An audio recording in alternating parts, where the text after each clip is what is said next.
Hi, friends. You are listening to the EntreEd Talk podcast, where we feature amazing educators and entrepreneurs showcasing how you can bring entrepreneurship into the classroom. We believe entrepreneurship is for everyone. I am your host, Toy Hirschman, and I am so glad you chose to join me on this journey. Let's go.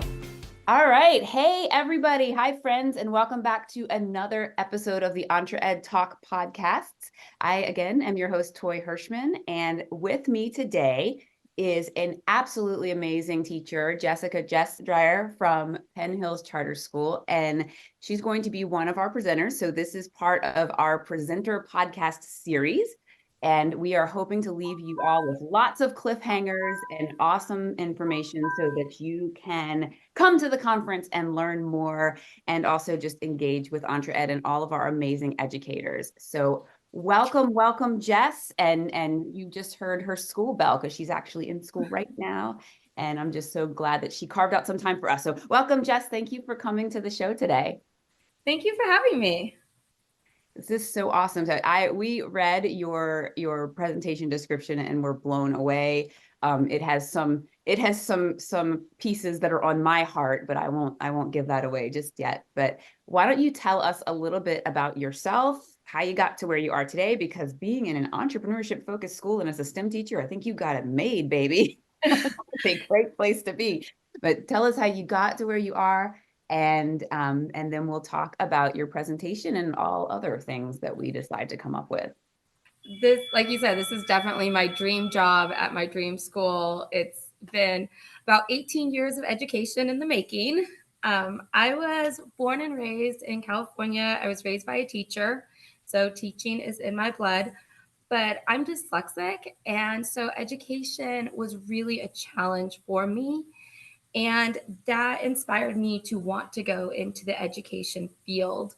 I always wanted to be a third grade teacher.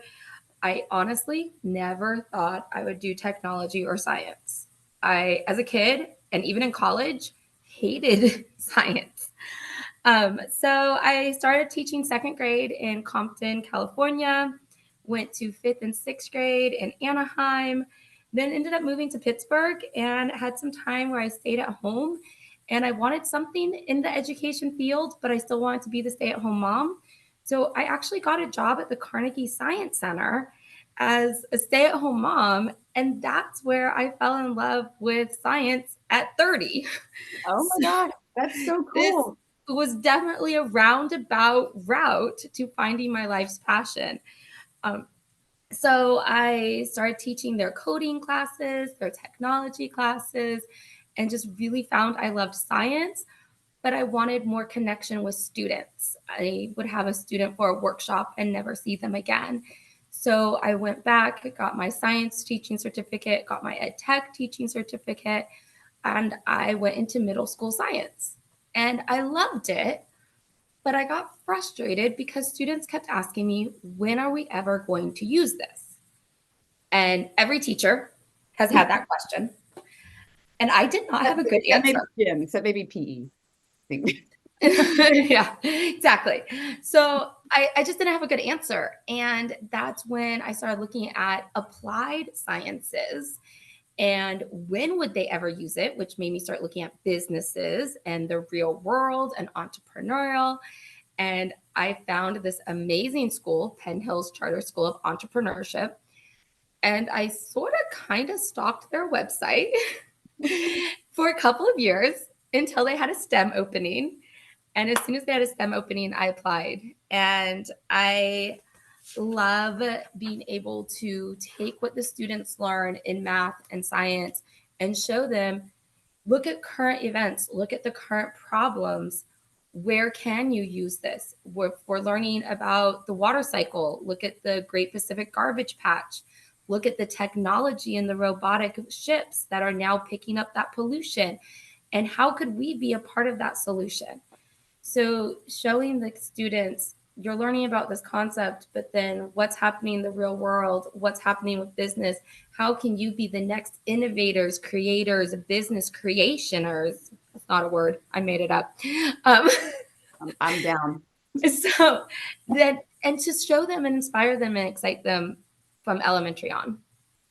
Wow, that's incredible. So, okay. So hating science to teaching code, that is one heck of a shift, my friend. Yes. That is incredible. And hey, holla, Carnegie Science Center. That's awesome. I live very close to Pittsburgh. We live where our organization is in Maryland, but it's the part of Maryland that's all the way west. So we're directly south of Pittsburgh. So lots of field trips anyway. My kids' school to Carnegie, and I just absolutely love it there. That is incredible. Oh my goodness. And I love that you are a stalker. I also am one of those. So in a nice way. But that's good. Like, so that's so strategic.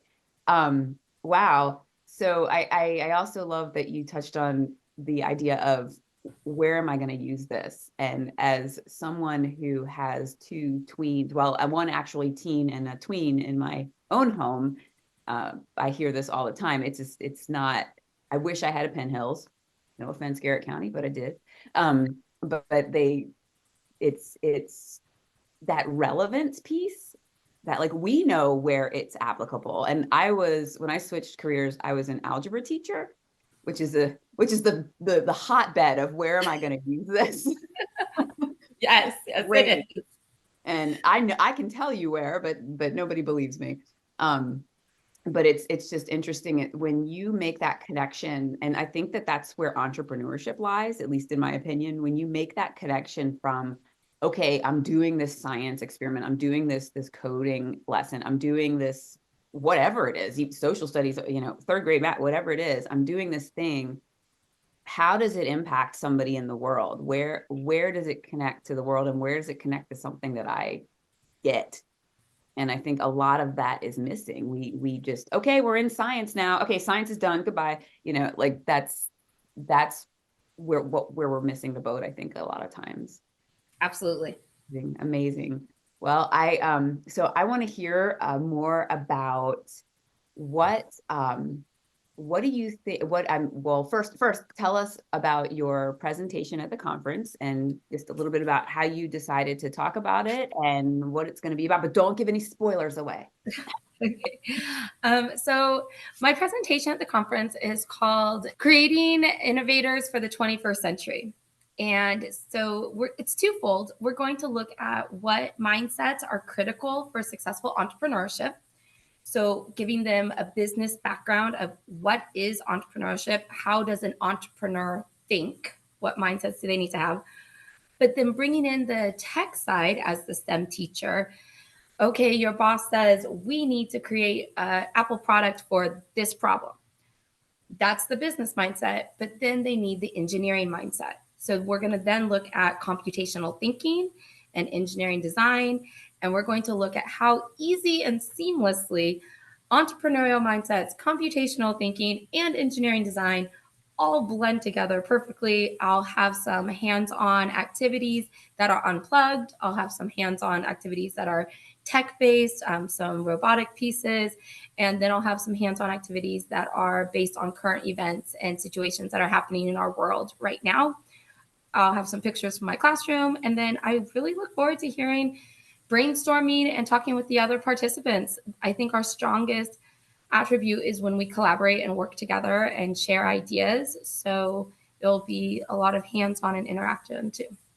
Oh, I love it. I love it. That's your presentation stood out to us so much because it was like, ooh, I'm not, for many, many reasons, but for me personally, I was an engineer that then became a teacher that now is doing this entrepreneurship organization. And it's like, it's been really interesting how many things cross over and how many things make sense.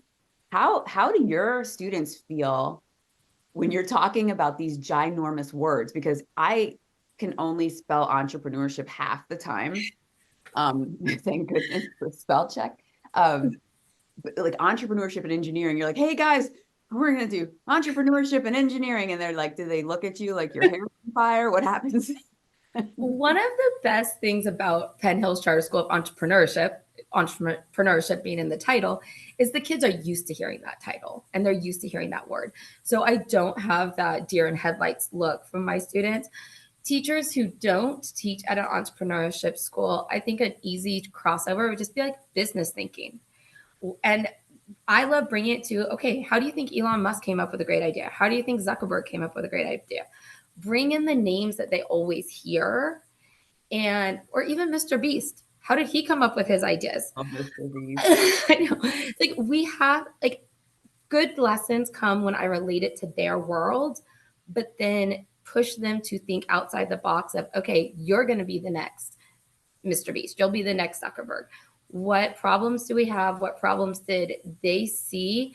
And from a business savvy, smart minded focus, how did they solve them? And then with computational thinking, I tell them basically a computer thinks, but a computer only thinks how the programmer tells the computer to think. So I tell them computational thinking is simply them thinking about their thinking and not expecting a teacher to give them step 1, step 2, step 3. This is where they have to be innovative. They have to be creative. They have to think outside the box. I tell the kids all the time, I don't have the answers, you do.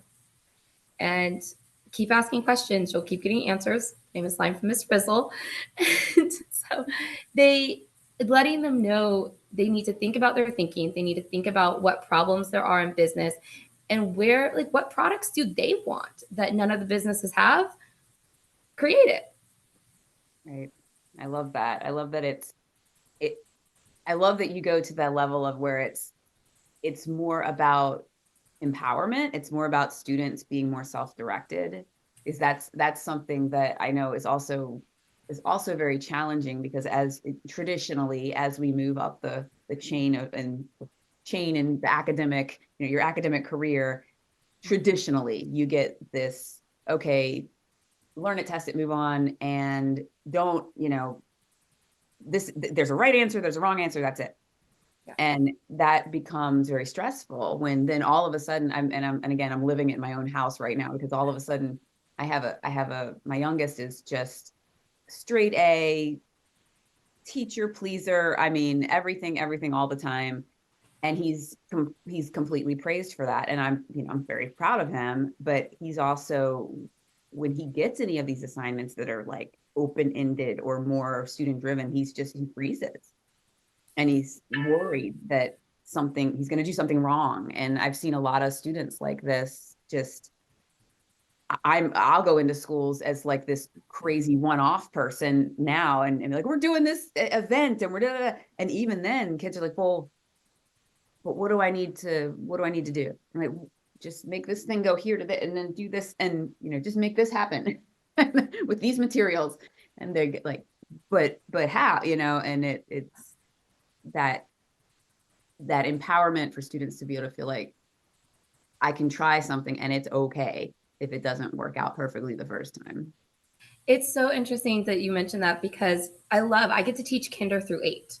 So I get the same students for 9 years, which is amazing.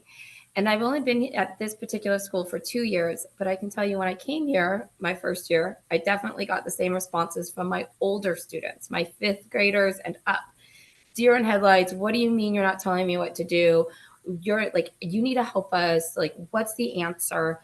Very much programmed by our traditional education system of being expected of like, here's the answers, now feed them back to me.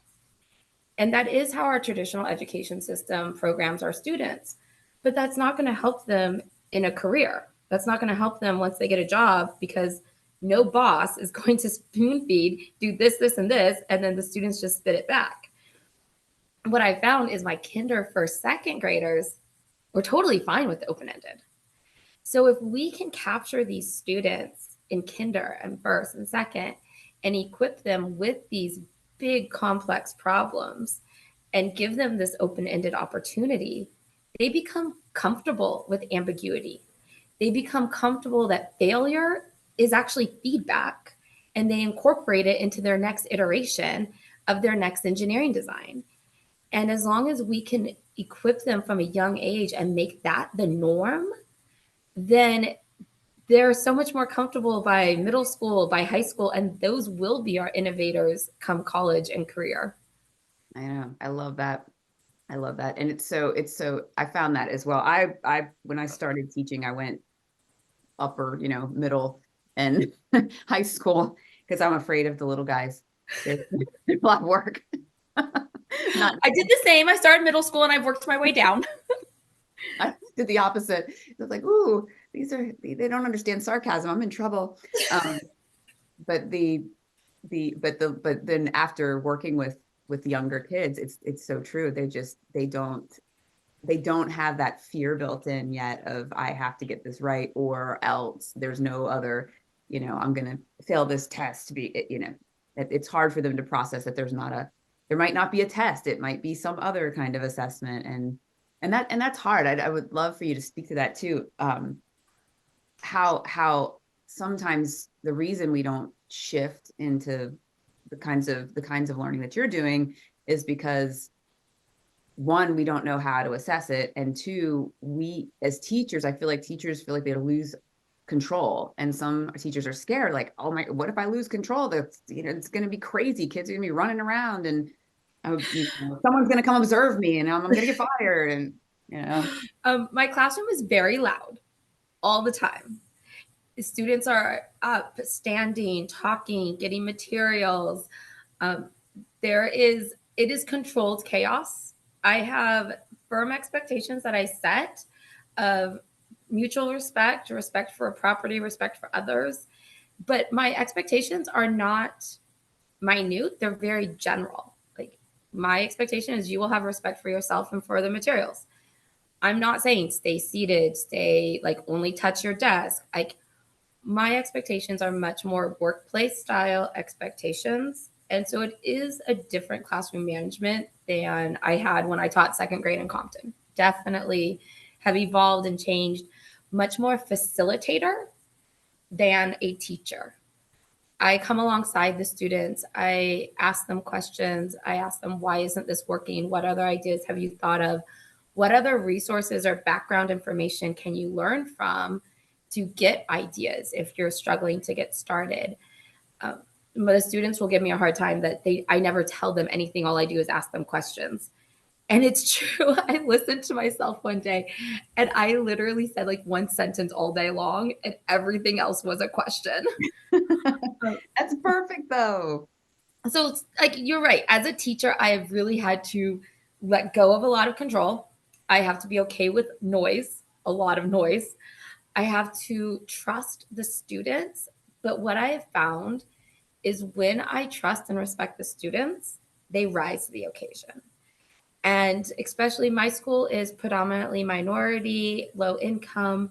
So to get these students into these engineering, STEM, business fields where their economic and their racial background is definitely underrepresented, to empower them, to equip them, to show them that they are in charge of their own destiny and futures, and to show them and give them a space with such equity and justice for them to be able to succeed.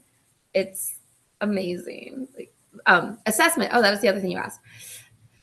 Yeah, assessment's hard. Thankfully, PSSAs have not come to STEM.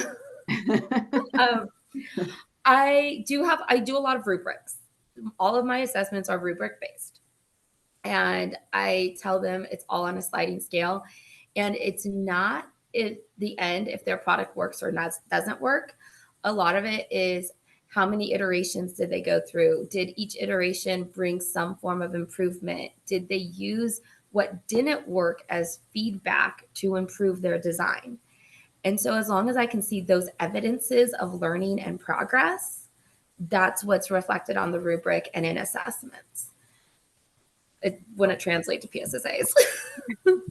Well, maybe. I mean, they're actually, I think, word on the street, at least according to a couple of schools that I've been in, is that the Pennsylvania is increasing their entrepreneurship requirements coming like soon. So I know I'm excited to see what happens because I live so close to Pennsylvania. So we work with a lot of schools in Pennsylvania. Obviously, the conference is in Pittsburgh. But I'm just excited to see and I'm hoping that Pennsylvania is one of the forerunners in taking the charge on bringing more entrepreneurs across the whole, the whole spectrum of grades from pre-K all the way up. I think that would be absolutely amazing. I love that. Yeah. So let me ask you this. This is a thinger. What do you think? So you're STEM, and that's awesome. Like if I could pick a job, but what about the teacher who is, or like a guidance counselor or math teacher or whatever you have, eighth or sixth grade social studies, how could that teacher, in your mind, incorporate some of this stuff? And they probably do at Penn Hills, but how could they incorporate some of this stuff without leaving their curriculum? Because a lot of times we work with that's what we try to do, and we work with teachers who generally go, I can't do anything else because I'm already behind in my content and meeting my requirements and blah blah blah blah. So just wondering how you feel about that, and how Penn Hills in general feels about that. Well, before I came to this school, I was a middle school science teacher for 5 years. And so I got to do some of that with middle school science. One of the things I did was the straw rocket experiment when we talked about Newton's laws of motion. So totally standard space, Newton's laws of motion. It was in our textbook, in our curriculum. But instead of teaching it from the textbook, I made it hands-on. NASA had a free resource for the straw rockets. You can literally just Google NASA straw rockets and it comes up with a PDF. And I said, okay, knowing Newton's laws of motion, apply them. How are you going to get force? How are you going to change a projectile? What is equal opposite? How are you going to affect the trajectory? Do you want more propellers? Do you want more fins? Do you want a longer body, shorter body? So right there, you can take any standard in science. I mean, science is my area of expertise, but any of the standards I had, I then tried to take it out of the textbook and into some sort of criteria, constraint, experimentation, and then would talk with them of, okay, if you worked for Boeing, what do you think you would do using Newton's laws of motion to make a better airplane, to make a more fuel efficient airplane? Right now, to fix some of the issues with the door plug. Oh. But I listen to news not because I really care about the news, but I listen to news because it is my inspiration for tying into any of our curriculum standards. Even with meiosis and mitosis and talking about cellular reproduction and how cellular cells duplicate, I brought that into our cancer treatment, and I had them research some of the cancer treatments and how it, like where it applied to it. So whatever the standards were in a regular science class or even a regular math, I tried to make a real world connection, because the kids don't care about it if it's in a textbook. Right. They only care about it when they see it actually happening in their world. And I had taught meiosis and mitosis for 2 years, and it bored me to death. And when I actually finally collaborated with one of the hospitals here in Pittsburgh, and I had a doctor come and talk with the kids, and then they took that content and applied it to cancer. Then one of the kids was like, hey, my grandma just got diagnosed with cancer. So then it became real. And that's what, no matter what our subject matter is, we as teachers have to be modeling that innovation of, okay, this is in the textbook, let's innovate it, let's create it to be applicable and current and present to whatever is happening in the world. And if we can't do that for our students, how could we expect our students to do that? Yeah, I love that. That's so true. And it's just, it seems like a simple thing, but it's not. We just have been kind of missing it for so long that we can't give them information. They have it in their pockets. So true. So mitosis, like we can tell them what it is, but that's not the source of information anymore. They can find that in Google search or whatever, or chat GPT, but it's being able to show them how it applies and then show them how to use it in the world. And that's what makes it, that's what makes it real. You can actually apply what you've absorbed. How many things have, at least personally, how many things have I been to school with that was whoop, whoop, got the grade, got out, couldn't tell you one stinking thing about it. One of the interesting quotes, I was just doing some research from ISTE, was like, when we were in school, they were training us to be a career that existed. Like, oh, my dad was a teacher, I became a teacher. My mom was a nurse, my sister became a nurse. They were saying 65% of our students will go into fields that are not even currently in existence. We can't teach our students, what they can find on their phone. Then we're pointless. They have a phone for that. They don't need us.